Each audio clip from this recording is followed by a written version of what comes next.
Cae la tarde y en un rincón de la ciudad, en un pequeño jardín, alguien cuenta una historia, reflexiona en voz baja o conversa, paseándose bajo los árboles. Es hora de volver a casa, bajar la velocidad y darle tiempo al tiempo. Christian Warnken nos abre la verja de su jardín para que respiremos aire puro y oxigenemos el espíritu. En Pauta, aquí comienza Desde el Jardín. Una presentación de Grupo Educar, construyendo el futuro de la educación técnico-profesional en Chile. Lo esencial de toda exploración será volver al propio jardín y ver las cosas por primera vez, decía el poeta T.S. Eliot.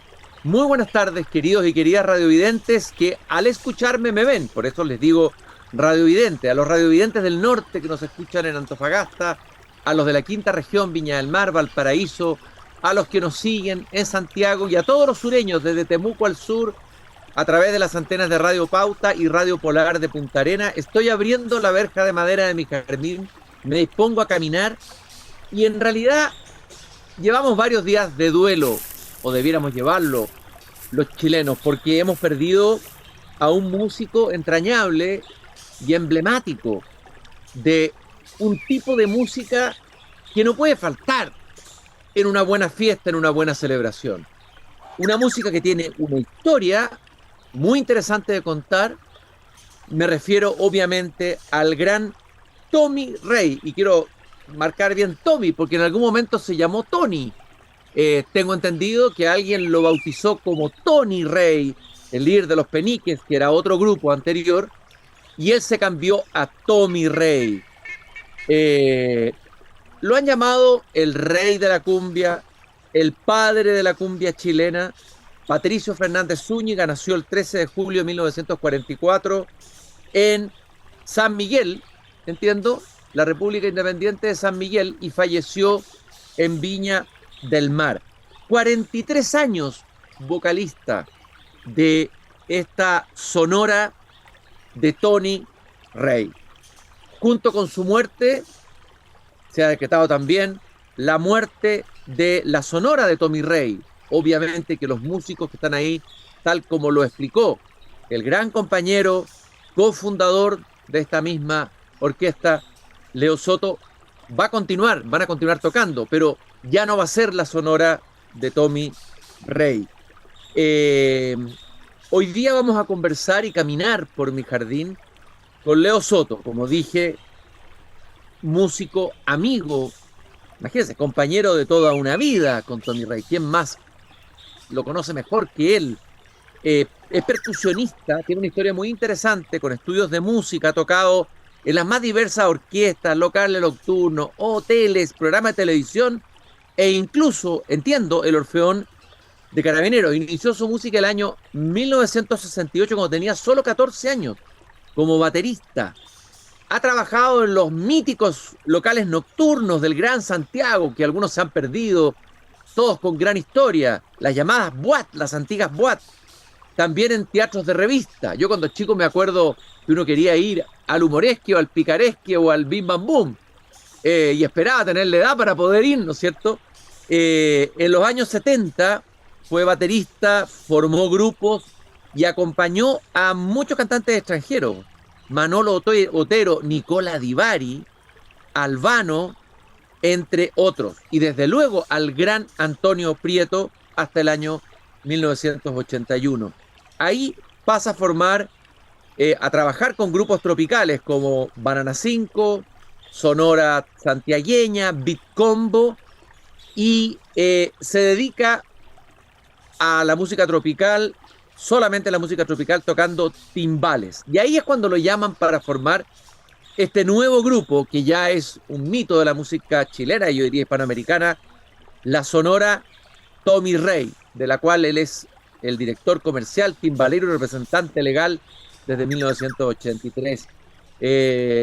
Leonardo, un gusto de que hayas venido, te hayas dado el tiempo de venir a conversar conmigo, a hacer el recuerdo del gran amigo, el gran músico tuyo, Tony Rey. Gracias por venir a Desde el Jardín. Hola, Cristian.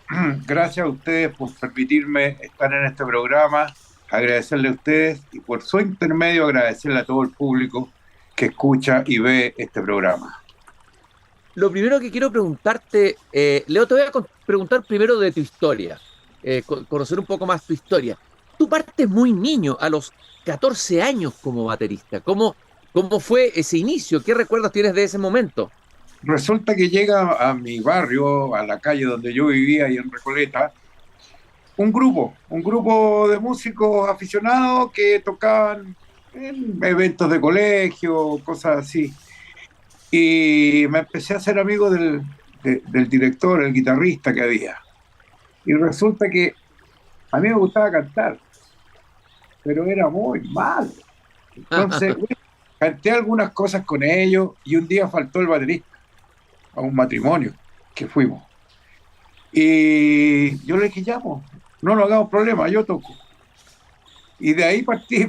Yo tenía un vecino mío de toda la vida, muy amigo de mi padre, de mi mamá, mis abuelos, y el hijo de él era un baterista muy conocido en Valparaíso y en Chile, y fue un maestro, que yo después estudié con él también, Carlos Figueroa López, el papá de Carlos Figueroa Salazar, que es el baterista actualmente que estuvo como director del Festival de Viña. Bueno, él me llevó al sindicato de músicos y ahí estaba la escuela de música popular, donde iban todos los bateristas de la noche, que no leían música, que tenían problemas con los ritmos, que venían llegando, sobre todo la parte de la zarzuela, que era muy difícil de tocar, y llegaban muchas zarzuelas a Chile. Entonces ahí empecé a estudiar en el sindicato, y ahí conocí a mi gran amigo Patricio Salazar Álvarez, era el baterista de los canales de televisión, de las grabaciones de la Nueva Ola, un baterista muy conocido, y él me llevó a la Facultad de Arte, al conservatorio. Y el profesor, que estaba ahí en ese entonces, don Ramón Hurtado, que fue profesor después de mis dos hijos, me hacía clases como particulares, pero no me cobraba.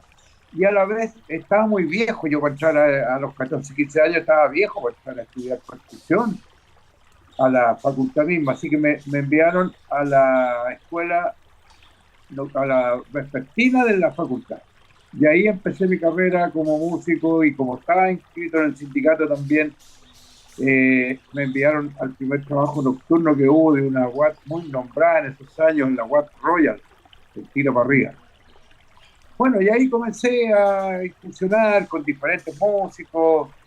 Todos esos músicos podían haber sido mis papás.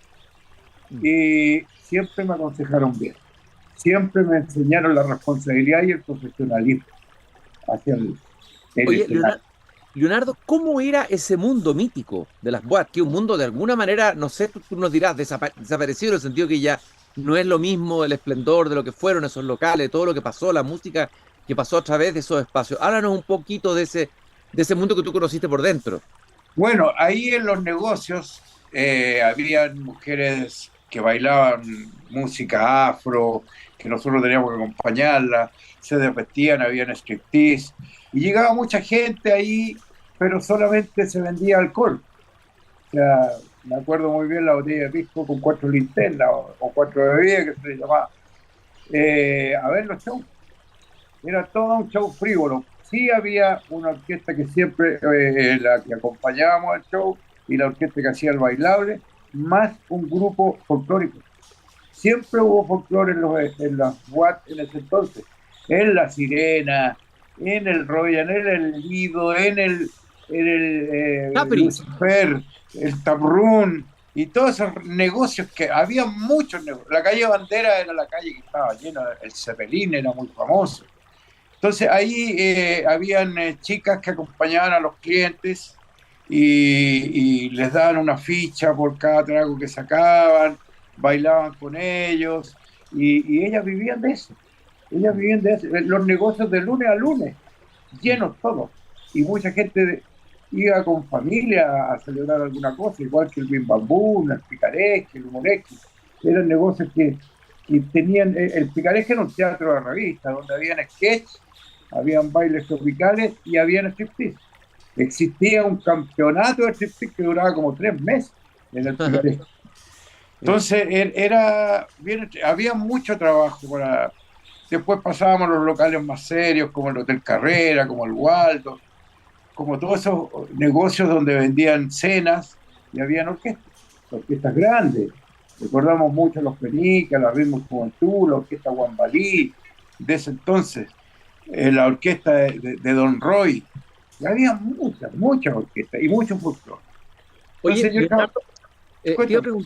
te iba a preguntar, bueno, hay un punto de inflexión. Bueno, tú empezaste a trabajar el año 81 con los grupos, digamos, tropicales. Yo nombré a varios, Banana 5, Sí, sí, Sonora sí. Santiaguilla. Hay una época de oro en el fondo de las grandes bandas, y de alguna manera Tommy Rey y lo que ustedes hicieron conecta, como que toma la posta de esa época de oro. ¿Cómo fue ese momento de oro de las bandas tropicales en Chile? Bueno, el momento de oro partió en los años 60. Había muchas orquestas tropicales, todo. Había muchas quintas de recreo afuera de Santiago, en el Arrayán, en Quilicura, en Maipú, el Chancho con Chaleco, por ejemplo, la Quinta Quilicura, y Las Delicias, allá en el Arrayán, muchas, y donde iban siempre dos orquestas grandes, donde alguna vez en la Gran Avenida había un local muy conocido donde fue Pérez Prado. Pero Prado Imagínate. vino como 2 veces. Louis Armstrong también vino al Teatro Caupolicán y muchos más. Y bueno, y de ahí hasta el año 73, que yo venía de trabajar justamente en la Watt Royal porque me había retirado, después volvía y teníamos una orquesta donde íbamos en el verano a trabajar después se llamó Big Combo. Íbamos a trabajar a San Antonio todos los veranos. Había mucho trabajo hasta el año 73. El año 73, el golpe de Estado, vinieron los toques de queda, que se perdió todo. Mm. Y más o menos como al año 74, a principios, hubo un libretista que se llamaba César Enrique Rosell, de un programa muy conocido en la radio, telefonía, que era Residencial La Pichanga. Y la famosa Residencial La Pichanga, gran programa de Claro, la y radio. hizo una obra de teatro, de teatro que se llamaba El último peleante. Y arreglaron un teatro, el Teatro Mistral, que queda ahí en la calle San Diego, donde lo arreglaron completo, lo formaron a dos shows por día, lleno todos los días, y había que terminar temprano porque el toque de queda era a las 11 de la noche. Entonces ahí comenzó ya con la orquesta del maestro Luis Aguirre Pinto, el autor de Camino de Luna. Y bueno, ahí empezaron algunas giras, hasta que empezó de a poco a abrirse y el Teatro Picaresque, don Ernesto Sotorico, que para descanse, lo recuerdo, él nos citó y conversó con nosotros y dijo: ahí está el teatro disponible, pueden hacer una sociedad entre todos los artistas, los músicos, los que quieran, y empezar a meter un poco lo que era la frivolidad de otros años, por ejemplo, con striptease, con bailarinas. Iba mucha gente de La Vega, empezábamos a las 4 de la tarde, 5 de la tarde, y nos teníamos que parar a las 8 de la noche para irnos a la casa y que no nos pillara el toque de queda. Después nació el Maxim, y ahí yo comencé a acompañar artistas que venían de fuera del país. También el 73 me incorporé al Orfeón de Carabineros. Y yo tocaba en el club de Carabineros, ahí donde se hacía música bailable, con una orquesta bailable. Y así hasta que llegó el año 80, y yo estuve, ahí terminé con Antonio Prieto trabajando, ingresé a la Sonora Santiagueña, nos fuimos a Mendoza, allá tuve un accidente, a los 3, 4 meses nos vinimos y trabajamos en algunos locales hasta que en el año 82, 5 integrantes de la Sonora Palacio, que la Sonora Palacio era la sonora más famosa que había en Chile. Sí, claro. Ellos trabajaban en los años 60, grabaron sus primeros discos en el año 62, donde Tommy era su cantante. Irrupción Bueno, de cumbias. No, Irrupción de cumbias se llama una, ¿no? sí, Hay un- hay varios temas que Tommy fue su autor y creador, un hermano de él también, El Pescador se llamaba un tema que hizo el hermano de él. Bueno, y en el año 82, en el mes de marzo, se retiran 5 integrantes de la Sonora Balanca, encabezado por Tommy Rey, Benito Villarroel, que era su compadre, trompetista, Patricio Salazar, que era Patricio Celecea, perdón, que era el bajista, Miguel Castro, que era el guitarrista, y Fernando Adame, el pianista. Llamaron a un trompetista que hacía arreglos y había integrado antes la Sonora Palacio para que organizara la parte musical. Y ese trompetista me llamó a mí y llamó a otro trompeta más. Esto fue el 9 de marzo del año 82, en el restaurante Los Bambúes de la calle Pérez. Y el 9 de marzo en la tarde nos juntamos a una reunión si queríamos participar en esto. Por supuesto que todos estábamos de acuerdo, pero queríamos saber cómo nos íbamos a organizar. Bueno, primero había que ensayar. Y lo bueno fue que el dueño del local nos dio trabajo al tiro. Era un día martes cuando nos juntamos, ensayamos miércoles y jueves, y el día viernes estábamos ya trabajando. Viernes, sábado, Y ahí, Leonardo, perdón, ahí es donde te encuentras con Tommy Rey, o sea, con Patricio Fernández Zúñiga, ¿no? claro, bueno, nos conocíamos, cuando yo estaba con los Bananas 5 había un local en Tarapacá que hacía el boom tropical, donde estaba la Sonora Palacio, Yolito, la Santiagueña. Yo estaba con los Bananas 5 en ese tiempo. Mm. Y ahí yo conocí a Tommy, ahí digamos, nos saludamos, entre todos los músicos. Y bueno, ahí Tommy era muy volado, Tommy siempre dijo, yo soy muy volado, no se acordaba mucho, hasta que, bueno, ahí se acordó y venía el problema, ¿cómo le ponemos a la orquesta? Porque el dueño del local quería que le pusiéramos ex Sonora Palacio, y no podíamos, porque legalmente no se puede. Pero un fin de semana creo que actuamos con ese ex Sonora Palacio, pero el día sábado, que era el segundo día de trabajar, nos juntamos los músicos sin Tommy. Dijimos, mira, en casi 20 años que estuvo con la Sonora Palacio, nunca pusieron su nombre en ningún disco y en ningún lado. Era solo la Sonora Palacio. Se respeta lo que los directores y los dueños del nombre decían. Pero nosotros pongámosle un nombre donde nombremos a Tommy Rey. Y ahí le pusimos la Sonora Tommy Rey, sin que Tommy supiera. Uh-huh. Después lo mandamos a buscar porque estaba en otro lado Tommy, teníamos que tocar ya y le contamos. Bueno, por supuesto, Tommy se puso muy contento y ahí comenzó los 43 años que vivimos juntos, muchas cosas hermosas, muchas felicidades. Yo creo que fueron más las cosas hermosas y felicidades que las ingratas, pero siempre hay cosas ingratas, no por problemas de la orquesta, sino que por problemas de terceros que te contratan y te engañan y no te pagan, problemas así, ¿me entiendes? Pero siempre los superamos. Yo me acuerdo dígame. ¿Qué es lo que, Leonardo, crees tú que hace que a Tommy Rey se yerga como una leyenda de la cumbia chilena? ¿Qué es lo que agrega él en la manera de cantar, de presentarse en escena? Siempre se hablaba del registro que él tenía, del registro vocal, del estilo, del respeto al público, muchos elementos que lo caracterizaron, ¿no es cierto? Y caracterizaron también al grupo, ¿no? Pero ¿qué crees tú que era lo más propio, original de Tommy Rey, que lo hace que ya sea una leyenda, ¿no? ¿Sabes qué pasa? Que yo también tengo que hablar de lo que hizo la Sonora Palacio en los años 60. Porque antes había muchas orquestas buenísimas, pero la Sonora Palacio sacó temas, sacó arreglos y un ritmo mucho más fácil. Un ritmo que todos los músicos, ¿no? Oye, pero ¿cómo vamos a...? Me cuento como uno de ellos. Todos pelábamos a la Sonora Palacio, la forma de tocar las trompetas. Oye, esta cosa no.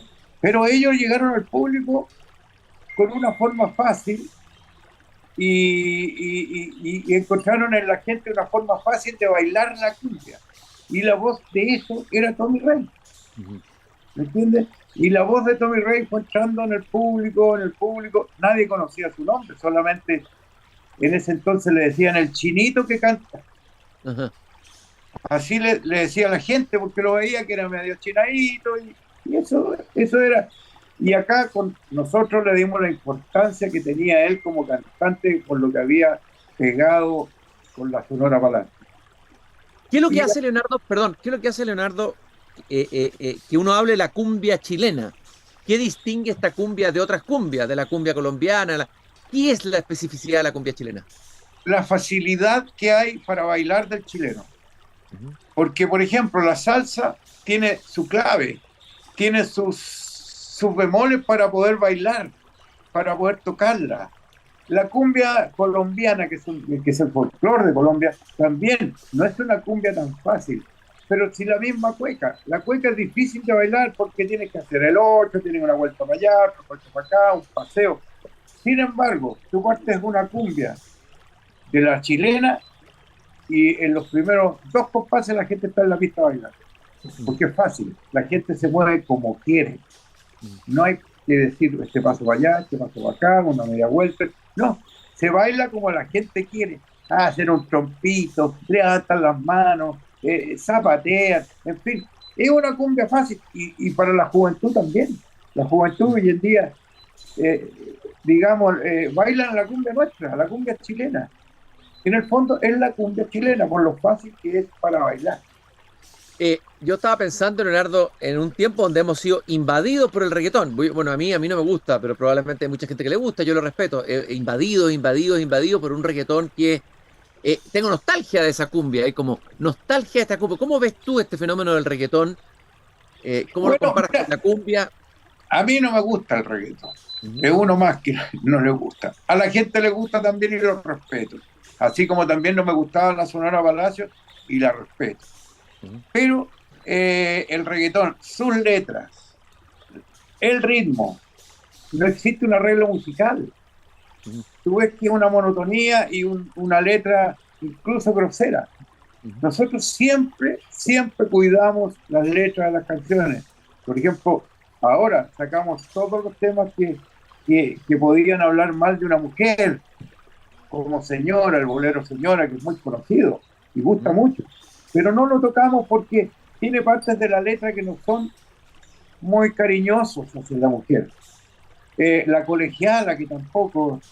En fin, hay varios temas que no se tocan con respecto a eso. Entonces cuidamos mucho nosotros lo del escenario, la vestimenta, que los instrumentos todos tienen que sonar bien. eh, y fuimos entrando en la gente y fuimos entrando en la juventud, incluso en los niños. En los niños nosotros grabamos temas con Cachureo, con Marcelo, el congelado, grabamos 31 minutos, y es de Pablo y la Vaca, grabamos ahora último el perro Chopolo. Entonces hemos llegado tanto al niño como al adulto mayor, pasando por los jóvenes, pasando por los adultos, en fin, hemos sido transversales. Nuestra cumbia la bailan del Colo Colo, de la U, del Partido Comunista, de los AUDI, en fin, los cristianos, los evangélicos, los católicos, todos, todos. Aquí no hay, digamos, nosotros podemos llegar a cualquier público. ¿Cuál fue la fórmula? Pues siempre todas las bandas, grandes bandas míticas, las bandas de rock, en general tienen momentos de crisis, los Beatles. ¿Cuál fue la fórmula para que ustedes, digamos, mantuvieron durante 40 y tantos años? Me imagino que tiene que haber habido problemas, como en todo grupo, como en toda comunidad, y sobre todo como en todo grupo musical. ¿Cuál fue la fórmula, Leonardo? Mira, nosotros la primera vez que viajamos a Europa, yo creo que todo esto es en el respeto que nos tenemos cada uno, Ujú, porque si no existe el respeto no vas a poder hacer un grupo. Y a veces uno pelea más con la señora que con los compañeros, pero siempre hay que mirarlo con respeto. Nosotros la primera vez que fuimos a Suecia, a Estocolmo, nos llevaron a una casa donde vivía un matrimonio, que era el que nos llevó, con su señora y cuatro hijos de diferentes edades. Los mayores invitaban, el mayor que era un hombre invitaba a su polola, la mayor invitaba a su pololo, y así, una casa normal, de un matrimonio normal para 6 personas. ujú, Y llegamos 9 más. ¿Sabes tú? En invierno, en los países nórdicos, en Suecia, habían 27 grados bajo cero. Salíamos a la calle y la nieve había 3 metros. y teníamos que, no existía el celular, no existía ¿cómo se llama? El WhatsApp, el mail, para comunicarnos con nuestras familias. Entonces, ahí podía haber sido una crisis grande. Sin embargo, todos los días nos levantamos, mira, había días que en 10 días no podíamos salir a la calle. Habían 2 baños y teníamos que ocuparlo todo. La chica llevaba su pololo, se quedaban en un sillón. Nosotros les quitamos piezas a varios, teníamos camarotes, nos levantábamos a tomar desayuno a la 1 del día, un frío terrible, no podía salir. Y ahí la orquesta se mantuvo. Nadie peleó nunca con nadie. Y lo pasamos mal. No podíamos salir de nuestra familia. Yo tenía un hijo chico acá en Chile, aparte de los mayores, un niño de 4 meses, 4 o 5 meses, ¿me entiendes? Y todos queríamos, Tommy igual, Tommy tenía un hijo chico, y había que mandar dinero, y había que ir a un correo que había que caminar como 10 cuadras entre medio de la nieve. Oye, pero nosotros nos mantuvimos siempre juntos, siempre unidos, pero va todo por el respeto. El respeto que se notaba de la banda también con el público, el respeto por la cumbia misma, por la música. Ese respeto yo creo que es una de las características fundamentales, casi una cierta ética, diría yo, para hacer música de la Sonora Tommy Rey, ¿eh?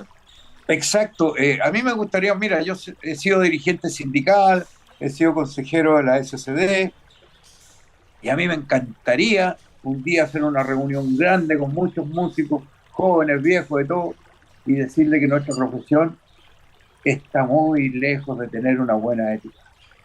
Nuestra profesión, nosotros, no hay que confundir, nosotros vamos a un matrimonio, vamos a alegrar a la gente, vamos a entregar que ellos tomen todo lo que quieran, coman todo. Nosotros no podemos llegar en mal estado, nosotros no podemos llegar mal vestidos, nosotros no podemos llegar malhumorados, porque nosotros nuestra profesión es divertir a la gente y tener respeto por ese gente. Entonces, nosotros siempre nos acercamos mucho a eso, a la responsabilidad del trabajo, a la responsabilidad de llegar a un trabajo bien bañado, bien vestido, y nadie dice que llegue de eterno, pero con su ropa limpia, bien presentable, sus zapatos, y después cambiarse el uniforme para subir al escenario y mostrar lo que es la orquesta y la música. Tiene que ir todo eso muy bien acompañado. Es eso lo que nosotros, el éxito que tuvimos, y el respeto entre nosotros. Un par de veces, bueno, se murieron varios colegas que tuvimos que reemplazar. Fueron con el tiempo falleciendo, otros se tuvieron que retirar porque se enfermaron, pero siempre habían algunos músicos que no dieron la talla porque les gustaba llegar atrasados. Había músicos que, por ejemplo, no llegaban con sus calcetines negros como es el uniforme. Entonces no te sirve ese así. No te sirve, entonces pucha viejo, lo lamentamos mucho, pero lamentablemente tú estás llegando pesado muchas veces, muy reiterativo, no estás llegando con la ropa como es, así que lamentamos mucho. Y ese músico lo cambiábamos y llegaba otro, buscábamos no solamente que tocara bien, sino que tuviera buen carácter con todos nosotros y nos lleváramos bien. Estoy caminando en el jardín con Leonardo Soto, cofundador de la Sonora de Tommy Rey, percusionista, timbalista, timbalero en realidad hay que decir, director comercial y representante legal, tareas por lo demás muy importantes las de gestión de una banda como esta, que tuvo que tener tantas presentaciones en distintos escenarios, hasta en el Festival de Viña, hubo una presentación que recuerdo perfectamente. Yo te quiero agradecer, Leonardo, que hayas venido, que te hayas dado el tiempo en este momento de duelo. Si tuvieras que regalarnos un recuerdo de Tommy Rey que lo relate de cuerpo entero, ¿cómo era él? Un recuerdo tuyo más personal. Yo te voy a decir algo que demostraba la responsabilidad del Tommy. Un 18 de septiembre, nosotros estábamos haciendo allá arriba, no me recuerdo dónde fue, o en la Quinta Normal, parece que fue, la Jane Fonda, de Álvaro Enrique, con los tres. Estábamos haciendo 2 locales nocturnos, salidas de 1 hora. Los Adobe, otro por acá por Carrascal, en fin, entonces tocaba a uno lado, nos íbamos al otro, y tocaba aquí, nos íbamos al otro. El día 17 se murió la mamá de Tommy. Es para entrar en duelo, irse para la casa, ponerse a llorar y no salir por lo menos una semana. Claro, lógico. Seguimos trabajando. Ujú. Tommy, yo le dije, Tommy, si querés paramos todo, si tú quieres, quédate con tu mamá, aviso a los, esto es una fuerza mayor. No, me dijo, hay que responderle al público. Fuimos entre local y local al velorio, estuvimos 20 minutos acompañándolo y nos fuimos a la Jane Fonda, donde el Álvaro supo, oye viejo, ¿no? Y cuando el Tommy cantó unos boleros que le gustaban a su mamá, se puso a llorar. Eso fue todo lo que Tommy, ahí te demuestro cómo era él de responsable para el trabajo Impresionante y historia. para sus compañeros también. También, claro. Impresionante historia, impresionante testimonio de un tremendo músico, de una tremenda banda que hoy día, por decencia, como tú lo has explicado ya en varios medios, no va a seguir llamándose la banda sonora Tommy Rey, pero evidentemente que los músicos son músicos, no pueden dejar de seguir haciendo música y probablemente nos van a regalar una nueva leyenda o una nueva etapa o renacimiento de otra forma de un trabajo de 40 y tantos años, yo creo, Leonardo, ¿no? Sí, mira, todos los músicos estamos de acuerdo en seguir vamos a cambiar algunas cosas de repertorio, siempre un poco el estilo, pero vamos a hacer en cada actuación una, unos 10 minutos de los mejores temas que grabó Tommy Rey y recordándolos. Ujú. Un tributo a Tommy Rey, por lo menos de 10 minutos, para que la gente baile y recuerde los temas de la sonora de Tommy Rey. Pero la orquesta tiene que llamarse de otra forma. Yo siempre se lo dije a él, se lo dije a su esposa, más de 30 años que conversamos esto. Si Tommy Rey se va antes que yo, Tommy Rey se lleva el nombre de la sonora de Tommy Rey en su cajón. Ujú. No hay más. Porque eso de que manoseen el nombre, que la sonora tanto ex Tommy Rey, que acá yo encuentro que eso es muy feo. Es Para, parte de la misma ética de la que estábamos hablando, del mismo estilo que tuvieron ustedes durante 40 y tantos años. Leonardo, y por último, para despedirnos, tal vez nos debiéramos despedir aquí en mi jardín. Tengo un tocadisco ochentero, me gustaría colocar algún tema. Tengo una lista que podríamos escuchar. Hay temas que son entrañables, El Galeón Español, Daniela, otro tema maravilloso, Un año más, Pedacito de mi vida, Los domingos. ¿Con cuál te gustaría cerrar? ¿Cuál de esos temas te gusta más a ti? el tema más alegre de todo, que fue el primer tema que grabamos como sonora Tommy Rey en el año 82.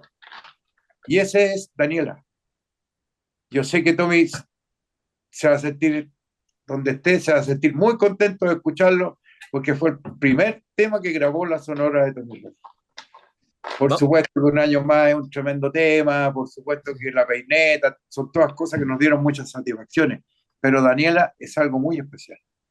Vamos a escuchar Daniela entonces para que sintamos la presencia del espíritu de un músico. Los músicos cuando mueren no desaparecen completamente. Su energía, su vibración Todavía, sonora espiritual sigue resonando en el universo y sigue resonando con nosotros. Muchas gracias, Leonardo, por este paseo en mi jardín. Un abrazo muy grande a ti y a toda la banda. Mi más sentido pésame y de todo el público chileno, obviamente, por el cariño que le tenemos a esta gran banda de la que nos sentimos tan orgullosos como chilenos. Cristian, muchas gracias a ustedes y quiero agradecerle a todo el público que ve y escucha esta emisora eh, por todo lo que hicieron para despedir a Tommy. Fue algo inolvidable. Yo creo que lo vamos a recordar por muchos años. Muchas gracias y les deseo lo mejor. Y escuchemos, radio oyentes, este tema maravilloso, Daniela, y tal vez hasta lo bailemos. Nos encontramos mañana nuevamente aquí a las 8 cuando volvamos a abrir la verja de madera de este jardín acompañados por el Grupo Educar. Búscanos en grupoeducar.cl. Es hora de cerrar la verja de madera del jardín. Pero Christian Warnken la volverá a abrir todos los días de lunes a viernes a las 20 horas en Radio Pauta, cuando comience de nuevo Desde el Jardín. Una presentación de Grupo Educar, construyendo el futuro de la educación técnico profesional en Chile.